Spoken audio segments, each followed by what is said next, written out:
আমরা জানি যে আপনি আইন মন্ত্রণালয় একজন আইনমন্ত্রী বাংলাদেশের। খুবই কঠিন দায়িত্ব, একেবারে চ্যালেঞ্জিং একটি দায়িত্ব। সেই ক্ষেত্রে আপনি পাশাপাশি লেখালেখিও করেন। সম্প্রতি আমরা আপনার যে বইমেলা আমরা দেখেছি যে আপনি একটি বইও লিখেছেন মাধবীর জন্য। তো সেখান থেকে মানে সেটি কাকে উদ্দেশ্য করে লিখেছেন? এবং আমরা দেখছি যে ভাবির শাড়ির মধ্যেও মাধবী আঁকা রয়েছে। কাকে উদ্দেশ্য করে লিখেছেন একটু যদি বলতেন। মাধবীকে এ প্রশ্নের উত্তর আমি দেব না। যদি এটা দিতে যাই তাহলে আমার লেখার প্রতি মানুষের যে আগ্রহের জায়গাটা সেটা হারিয়ে যাবে।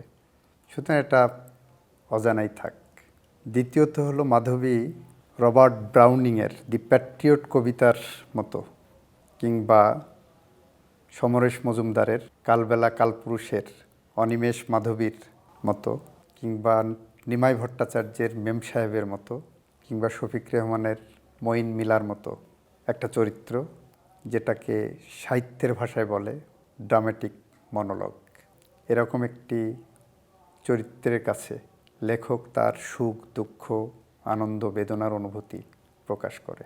যে কথা লেখক কাউকে বলতে পারছে না সেটা মাধবীকে জানাইতে মাধবী একটি উপন্যাস হয়ে উঠেছে, যার নাম হয়েছে শুধু মাধবীর জন্য। এটা এবার ২১-এর বইমেলায় মোড়ক উন্মোচন করা হয়েছে। আমরা যদি ২-৪ লাইন এখান থেকে শুনতে চাই, যদি আমাদের দর্শকদের উদ্দেশ্যে বলেন। পড়ব? অনুমতি পেলাম।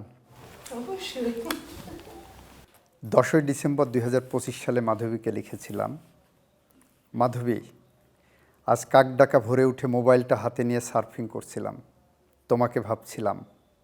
হঠাৎ ফেসবুকে রিলে মান্নাদের একটি গানে চোখ আটকে গেল। গানটি আগে অনেকবার শুনেছি, আজ একরাশ মুগ্ধতা নিয়ে আবার শুনলাম। শুধু শুনলাম আর শুনলাম, কয়েকবার শুনলাম। ভাবলাম কি করে গানের কথাগুলো তোমার সাথে এত মিলে গেল।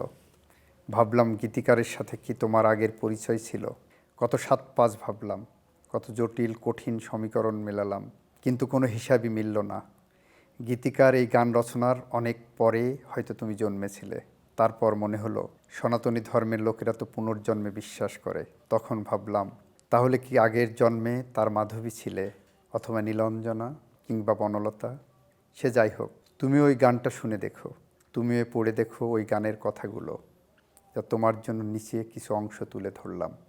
এ নদী এমন নদী, জল চাই একটু যদি, দুহাত ভরে উষ্ণ বালু দেয় আমাকে।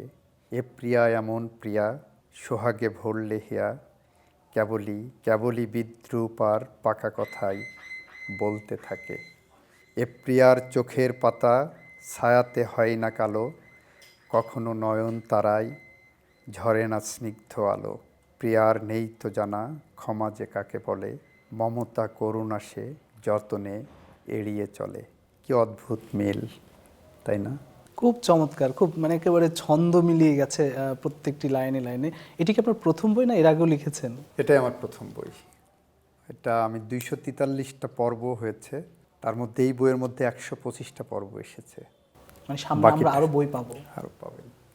আরও একটা বই আমার লেখা রেডি আছে, সেটা হলো আমার বেড়ে ওঠা আমার বড় হওয়া, যেটা আমার শৈশব কৈশোর আমার বিশ্ববিদ্যালয় জীবন পর্যন্ত আমি কাভার করেছি।